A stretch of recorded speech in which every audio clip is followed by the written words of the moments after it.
রাজধানীর মিরপুর ২-এ গ্রামীণ ব্যাংকের প্রধান কার্যালয়ের সামনে মোটরসাইকেলে হেলমেট পরা দুই দুর্বৃত্ত ককটেল বিস্ফোরণ ঘটিয়ে পালিয়ে গেছে। ঘটনাটি ঘটেছে সোমবার ভোর রাত ৪:৩০টার দিকে। পুলিশ বলছে, সিসি ক্যামেরার ফুটেজ দেখে মোটরসাইকেলে থাকা দুজনকে শনাক্তের চেষ্টা চলছে। সোমবার সকালে জাগো নিউজকে এসব তথ্য জানান মিরপুর থানার ভারপ্রাপ্ত কর্মকর্তা সাজ্জাদ রোমন। তিনি জানান, আমরা ঘটনাস্থল পরিদর্শন করেছি। এখনও ঊর্ধ্বতন কর্মকর্তারা ঘটনাস্থলে রয়েছেন। কে বা কারা এই ঘটনার সঙ্গে জড়িত তা খতিয়ে দেখা হচ্ছে। সেখানে নিরাপত্তা ব্যবস্থা জোরদার করা হয়েছে।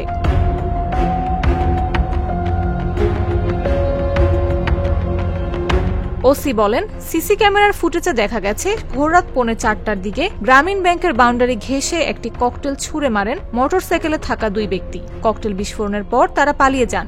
মোটরসাইকেলে থাকা দুজনের মাথায় হেলমেট ছিল।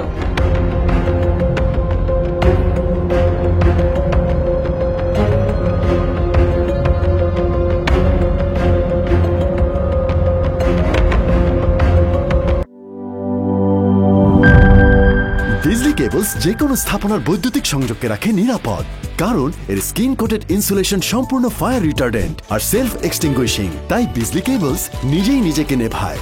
বিজলি কেবল, নিরাপদ আজীবন।